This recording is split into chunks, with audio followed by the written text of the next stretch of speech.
Thank God I kept my mouth shut about the lottery ticket, because 6 weeks after my son's wedding, my new daughter-in-law showed up at my house with a lawyer and a stack of papers, asking me to sign over power of attorney just in case anything happened to me. She had no idea I'd already spoken to my own lawyer 3 weeks earlier, and I had no intention of signing anything at all. My name is Robert Hensley. I'm 64 years old. I live outside of Columbus, Ohio, in the same brick ranch house I bought in 1994 with money I made laying tile. For 31 years, I owned a small flooring business, Hensley and Sons, even though it was just me and a couple of guys named Marcus and Dale who'd been with me since they were 22. Nobody at the diner where I get my coffee every morning would have guessed I had anything more than a paid-off truck and a decent pension. That's exactly how I liked it. Settle in, because this one gets ugly before it gets better. If you're new to this channel, go ahead and hit subscribe and drop a comment telling me where you're tuning in from, because I promise you, you don't want to miss what happens with that lawyer sitting in my kitchen. I should back up, though, because none of this makes sense without my brother. My younger brother Walter and I hadn't spoken more than a handful of words in almost 15 years. It wasn't one big blow-up, more like a slow rot. Our father died young. Our mother raised us on a school cafeteria salary, and somewhere along the way, Walter decided the world owed him something extra for that. He drifted from job to job, borrowed money he never paid back, and eventually stopped calling except when he needed something. The last real conversation we had was an argument about a loan I wouldn't co-sign. After that, it was just silence, broken up by an occasional Christmas card that felt more like an obligation than affection. Walter never married, never had kids of his own. He worked odd jobs most of his life. But somewhere in his 50s, he got into buying scratch-off lottery tickets, the way some men get into fishing or golf. It became a running joke among what was left of our family, Walter and his tickets. Nobody ever imagined it would amount to anything. Then one November afternoon, I got a call from a number I didn't recognize. It was a hospital in Toledo. Walter had suffered a massive stroke and passed away before I could even get in the car. I sat in my kitchen holding that phone long after the woman on the other end had said her condolences and hung up, trying to figure out what exactly I was supposed to feel about a brother I'd mostly stopped having in my life years before he actually left it. Grief came, eventually, tangled up with guilt, and something underneath both of those I couldn't quite name yet. I didn't know yet that the next few weeks would turn my whole quiet life upside down. It turned out Walter had hit a scratch-off jackpot 14 months before he died, a little over $11 million after taxes, and he'd never told a single living soul. Not me, not our cousins, nobody. His attorney, a soft-spoken man named Elliot Voss, called me in for a reading of the will in a small office with a view of the Maumee River. I figured maybe there'd be an old truck, some tools, a box of photographs. Instead, Mr. Voss slid a folder across the table and told me that with no wife, no children, and no other living siblings, Walter had left the entire estate to me, all of it. I asked him to repeat the number twice, and both times the room seemed to tilt a little. Mr. Voss told me there was also a letter, sealed, addressed to me in Walter's own crooked handwriting. I didn't open it there. I folded it into my coat pocket and drove home with both hands locked on the wheel, the way you drive when you're not sure the road is really as steady as it looks. That night, sitting alone at my kitchen table, I finally opened it. The letter wasn't long. Walter wrote that he knew he'd been a lousy brother for most of his adult life, that he'd spent so many years angry at circumstances instead of fixing them himself, and that by the time he understood how much that had cost him, he was too proud and too ashamed to call and say so out loud. He wrote that the money wasn't an apology, because he said no amount of money could undo 15 years of silence, but that he wanted it to go somewhere it might actually do some good. Since he'd never built the kind of life where it would have mattered much to him, he asked me to take care of my son, the way our own father never really got the chance to take care of us. I read that letter maybe 6 times that night, and that's when I made the decision that would shape everything after it.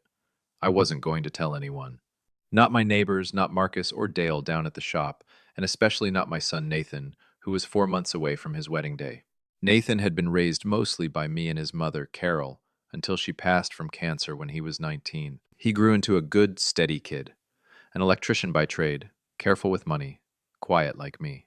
2 years before Walter died, Nathan started dating a woman named Brianna Voss. Different Voss, no relation to the lawyer. Small world in Ohio sometimes.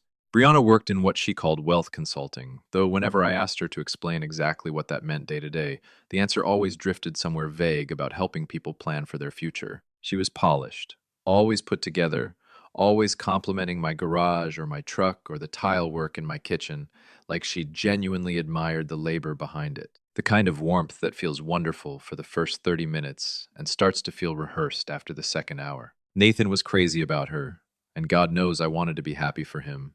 I tried. But there was something about the way Brianna asked questions that never quite sat right in my gut. Early on, before Walter ever passed, she asked me once, very casually, while we were grilling out back, whether my brother and I were close, and whether there was, in her words, family money anywhere in the picture. I laughed it off, told her Walter and I barely spoke. She smiled and let it go.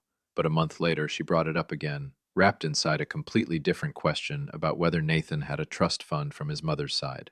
When Nathan and Brianna got engaged that winter, right around the time Walter's estate was still working its way through probate, Brianna started showing up to Sunday dinners, talking about the importance of protecting the family's assets going forward and making sure everyone was covered.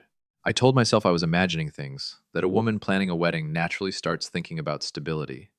But some quiet, stubborn part of me had already started paying closer attention. And once you start noticing a pattern like that, you can't stop seeing it. Wedding planning that spring turned into its own kind of pressure cooker. Brianna wanted a venue at a restored barn estate an hour outside the city, the kind of place where the deposit alone could have bought a decent used car. Nathan kept apologizing to me about the cost, saying they'd figure out a payment plan on their own, maybe put some of it on a credit card. Every time he said that, something in my chest twisted a little tighter. I had $11 million sitting quietly in an account, and my son was stressing over whether they could afford a string quartet. So I quietly covered most of the wedding costs myself, wiring money straight to the venue and the caterer, telling Nathan it came from savings and a little bit of Walter's life insurance. That part wasn't exactly a lie, just not the whole truth either. Brianna, for her part, took an unusual interest in exactly how those payments were arriving. She asked Nathan more than once who was fronting the deposits and whether his dad had come into something recently, always framed like a light joke, but her eyes weren't joking when she said it. Nathan brushed it off, telling her I'd just been a careful saver my whole life. I let him believe that too, because it was easier than opening a door I wasn't ready to open yet. Looking back, I can see now exactly how deliberate Brianna was being, laying groundwork one casual comment at a time. At the time, I told myself I was overthinking a nervous bride. I was wrong about that, and I'd find out exactly how wrong before the year was out. The wedding itself was, honestly, lovely. Nathan looked so much like his mother when he smiled that afternoon, it nearly knocked the wind out of me. For a few hours, I let myself just be a proud father instead of a man sitting on a secret worth $11 million. The barn was strung with lights, everybody laughing, my son happier than I'd seen him in years. Brianna's mother, a sharp-tongued woman named Sandra who ran some kind of boutique real estate office near Cleveland, cornered me by the bar at one point and said, out of nowhere, "It's such a relief. Nathan has a father who can help them start off right." I said something forgettable back, but I noticed exactly how closely she watched my face afterward, like she was checking for a reaction. During the toast, Brianna stood up with a glass of champagne and talked at length about building a secure future together and making smart financial decisions as partners, which struck me as an odd thing to center a wedding speech on instead of love. A few guests laughed politely. Nathan looked happy and a little embarrassed, the way grooms do when a speech takes an unexpected turn. I clapped along with everybody else, but underneath it I felt that same cold, quiet feeling I'd had on the back porch months before. This wasn't nerves. This was a woman who'd already been thinking hard about numbers she didn't officially know existed. I hugged my son that night. I told him I loved him and that his mother would have been so proud. And every word of that was completely true. But driving home alone, I already knew something was coming, even if I couldn't yet say exactly what shape it would take. The honeymoon lasted a week, a trip to the Smoky Mountains that I quietly paid for as a wedding gift, again dressed up as money I'd apparently been saving for years.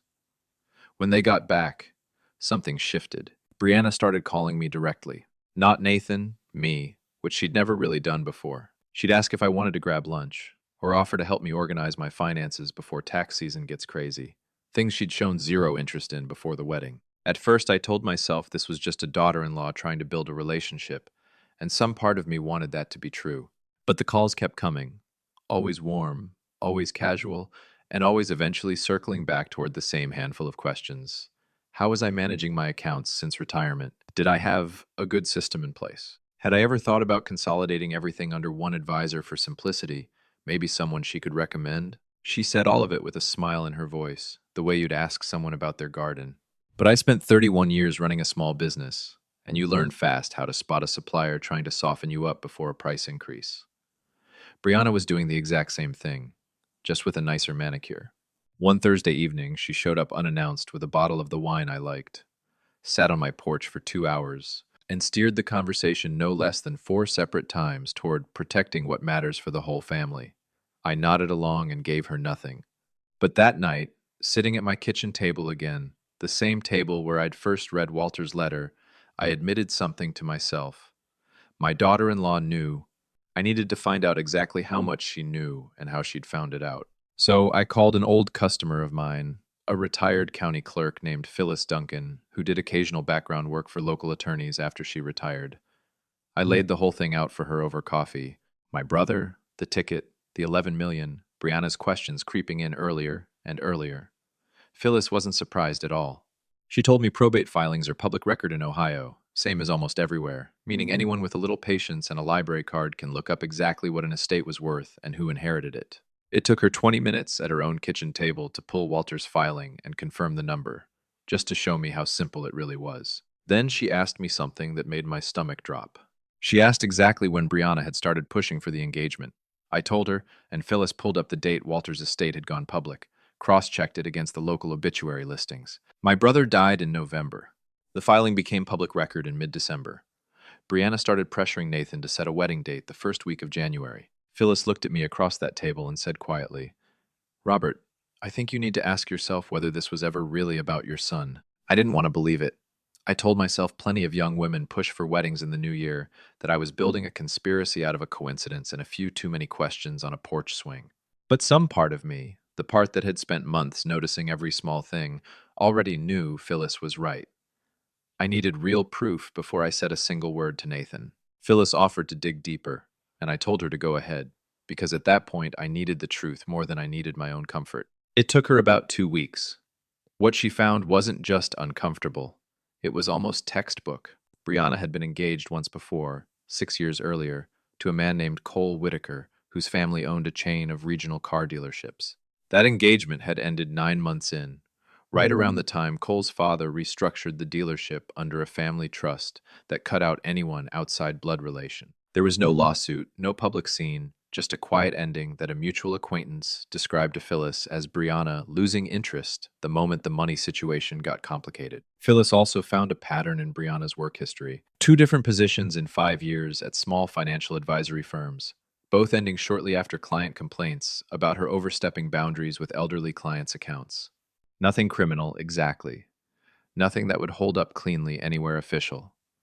But all of it painted the same picture, over and over. A woman who found opportunity in relationships and moved fast the moment she sensed real money nearby. I sat with that folder in my garage for a long time that night, the same garage where I'd spent 30 years actually feeling useful with my hands. And I felt something harden in my chest that had nothing to do with Walter's money and everything to do with my son's future. I wasn't angry yet. I was preparing. I decided not to say anything to Nathan right away, because I needed to see exactly how far Brianna was willing to go, and because some stubborn part of me still hoped I was wrong. I didn't have to wait long. About 3 weeks later, Brianna called and said she wanted to stop by with something important, just some paperwork stuff, in that same easy tone she used for everything. I told her Saturday morning worked fine. When Saturday came, she walked into my kitchen with a folder under her arm, and a man I didn't recognize beside her, introduced simply as Grant, an estate attorney, she said, her firm worked with regularly. My stomach dropped the second I saw the notary seal stamped on his business card.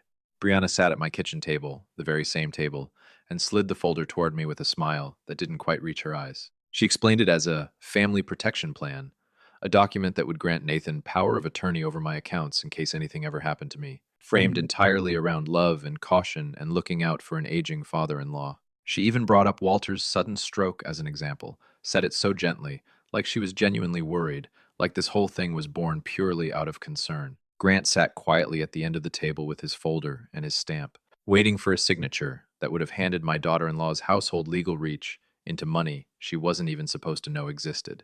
I looked at that folder for a long moment.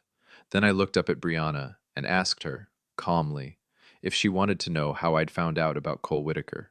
Her face changed instantly. The polish cracked right off her in real time.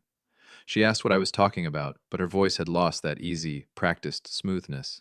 I told her plainly, no yelling, no dramatics, just facts laid out one after another. The way I used to walk Marcus and Dale through a job that had gone sideways. I told her about the probate timeline, about the engagement that ended the moment Cole's family trust cut her out, about the client complaints from both advisory firms, about every question she'd asked on my back porch, every phone call about consolidating accounts, every breadcrumb she thought she'd scattered so carefully over the past several months. Grant sat frozen at the end of the table, clearly realizing this was not the routine signing he'd been called in for. Brianna tried to recover, said I was misunderstanding everything, that this was purely about family security, that any reasonable daughter-in-law plans ahead. I let her talk for almost a full minute without interrupting, because I wanted her to hear exactly how thin it sounded once it was actually spoken out loud, instead of dressed up in a warm voice over a glass of wine on my porch. When she finally stopped, I slid the folder back across the table toward her, closed, unsigned, and told her I wasn't signing anything that day, or any day after it. Then I told her something I'd been holding on to for weeks, waiting for exactly the right moment. I told her Nathan was going to hear every single word of this from me before the end of the week. Grant left almost immediately after that, gathering his things without a word, wanting no part of whatever this had become. Brianna stayed a few minutes longer, swinging between anger and a kind of desperate backpedaling, telling me I was going to destroy her marriage over assumptions, that Nathan would never believe any of it coming from me, that it would just sound like a controlling father trying to run his son's life. That part actually worried me a little, because she wasn't entirely wrong about how it might look on the surface. A father with a secret fortune suddenly accusing his new daughter-in-law right after refusing to hand over any control. So instead of just telling Nathan my version of events, I decided to show him the actual proof. The probate timeline, Phyllis's research, and something I hadn't mentioned to Brianna, a recording I'd started on my phone the moment Grant walked through my door, tucked quietly in my shirt pocket, because some instinct told me I'd need more than just my word. I called Nathan that same afternoon and asked him to come by the house without Brianna. Told him it was important, that I loved him, and that this wasn't going to be easy for either of us. He showed up 2 hours later looking worried, asking right away if I was sick, if something was wrong with my health. I told him no, that this was about something else entirely, something I should have told him months earlier. I sat him down at that same kitchen table, poured him a cup of coffee the way he'd always liked it since he was a teenager, and I told him everything, starting with Walter's death and ending with the notary who'd been sitting in that exact chair 3 hours before. Nathan sat completely still while I talked. I told him about the $11 million first, watched his face move through shock and then something close to hurt, asking quietly why I hadn't told him sooner. I explained honestly that I was scared of exactly what had ended up happening, that money changes how people look at you, and I hadn't wanted it changing how anyone looked at his wedding. He nodded slowly, absorbing it, and I could see he understood even through the sting. Then I moved to Brianna, and that's when his whole posture changed. I laid the probate timeline in front of him, the dates side by side, Walter's death, the public filing, her sudden push for a wedding date. I told him about Cole Whitaker, about the family trust, about the complaints from both advisory firms. I played him a short piece of the recording, just enough for him to hear her voice explaining the family protection plan to an attorney she'd brought without asking me first. Nathan didn't say anything for almost a full minute. He just stared at the folder, still sitting on my counter, the one I hadn't signed. When he finally spoke, his voice was steadier than I expected. He said, "She asked me twice last month if you'd ever mentioned updating your will. I hadn't known that detail." It confirmed everything Phyllis had already found, laid out fresh and painful from his own memory. He thanked me quietly. Then he asked me for the folder, the recording, and Phyllis's full report, and said he needed to go home and talk to his wife himself, alone.